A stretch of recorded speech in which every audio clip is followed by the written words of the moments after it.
সুপ্রিয় দর্শক, সবাইকেই বিবেক বার্তায় অংশগ্রহণের জন্য আমন্ত্রণ জানাচ্ছি।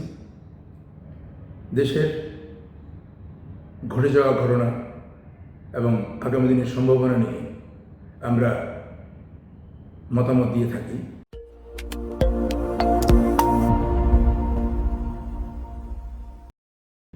আজকে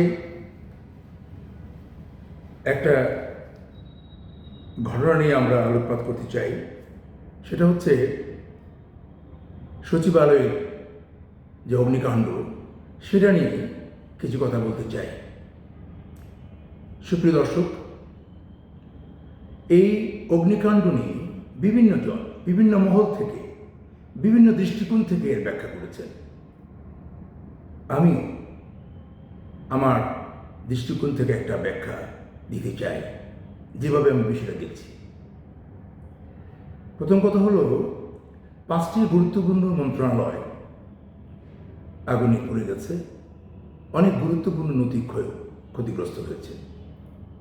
এটা নিয়ে কেউ কেউ বলছেন এটা আওয়ামী দূষরদের কাজ, কেউ কেউ বলছেন ষড়যন্ত্র, কেউ কেউ বলছেন গভীর চক্রান্ত, কেউ কেউ বলছেন দায়ীদেরকে খুঁজে বের করে কঠিন শাস্তি দেওয়া হবে। কিন্তু দুর্ভাগ্যের বিষয়, এইরকম একটা ঘটনা ঘটে যাওয়ার পরে দায়িত্ব অবহেলার জন্য কেউ দায় স্বীকার করছেন না।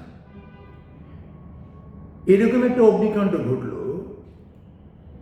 এইটা একটা ফেসিবাদকে বিদায় দিয়ে যে সরকারটি এসে ক্ষমতায় বসল, তাদের মধ্যে এতটুকু দূরদর্শিতা কেন নেই যে এ ধরনের ঘটনা ঘটতে পারে। এবং সচিবালয়ের মতো একটা গুরুত্বপূর্ণ জায়গা, যেখানে বাংলাদেশের এটা মস্তিষ্ক বলা যেতে পারে, সেটা সুরক্ষা দেওয়ার জন্য যথেষ্ট পরিমাণ দায়িত্বে অবহেলা আছে বলে আমি মনে করছি।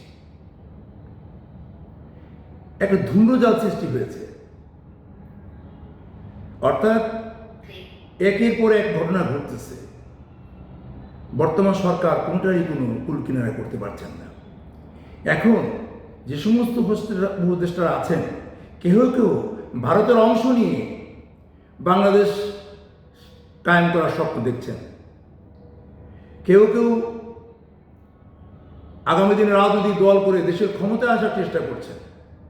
সচিবালয়ের মতো একটা গুরুত্বপূর্ণ জায়গা যদি নিরাপত্তা বিধানে ব্যর্থ হয়, তাহলে এটা যদি উন্নত বিশ্ব হতো, তাহলে ব্যর্থতার দায় স্বীকার করে সবাই পদত্যাগ করত।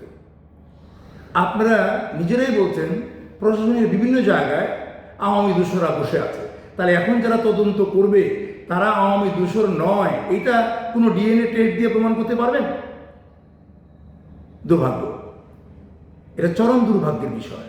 সরষে খেতে ভূত, অন্ধকার করে সাপ, তার মানে সারা ঘরে সাপ। আমরা এই জায়গার মধ্যে আছি। যদি আমি বলতে চাই, বর্তমান এই অন্তর্বর্তীকালীন সরকারের দুর্বলতাটাকে যারা প্রতিপক্ষ, যারা চক্রান্তকারী, তারা এটাকে অ্যাসেসমেন্ট করতে তাদের সক্ষমতা কতটুকু আছে তারা বুঝে ফেলছে। কারণ এক একটা সময় এক একটা কথা আসছে, কোনো কিছুই ফয়সালা হচ্ছে না, শুধু কথার মধ্যেই সব সীমাবদ্ধ। এখন প্রশাসন ক্যাডারদের মধ্যে বিরোধ, তাদের চরম অনাস্থা, প্রমোশনে পদোন্নতিতে বৈষম্য, এই সমস্ত কারণে আওয়ামী দূষরদের সাথে কি বর্তমান চক্রান্তকারী যারা বিভিন্নভাবে বঞ্চিত হয়েছে বলে তারা মনে করছে, তারাও তো এই চক্রান্তে যোগ দিতে পারে। তারা সংকট বাড়াচ্ছেন কেন? গ্রহণযোগ্য, দায়িত্বশীল, যোগ্য ব্যক্তির অভাবের কারণেই উপদেষ্টা পরিষদের এই দুর্বলতার কারণেই এই সমস্ত ঘটনা খুব সহসাই ঘটছে। দয়া করে সক্ষমতা সম্পন্ন ব্যক্তিদেরকে সংযুক্ত করুন, আর তা নাহলে ভবিষ্যৎ ভালোর দিকে যাবে না। এই আগুন নিয়ে তদন্ত হবে, বিচার হবে, অনেক কিছু হবে। হাজার হাজার কোটি টাকা পাচার হয়েছে, তদন্ত দেখেছি, বিচার দেখি নাই। বিচার করবে কারা? যারা নিজেরাই প্রশ্নবিদ্ধ হচ্ছে, যারা নিজেরাই সমালোচনা জড়িয়ে যাচ্ছে, তাদের পক্ষে কি এই বিচার করা সম্ভব? আর তাছাড়া এই অন্তর্বর্তীকালীন সরকারের বিচার করার সক্ষমতা কতটুকু আছে?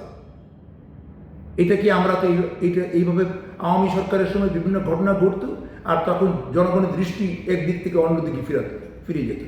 বিভিন্ন মানুষ বিভিন্নভাবে যে ব্যাখ্যা করছে, সবশেষে অন্তর্বর্তীকালীন সরকারের গ্রহণযোগ্যতা চরম হুমকির সম্মুখীন হয়েছে আরেকবার।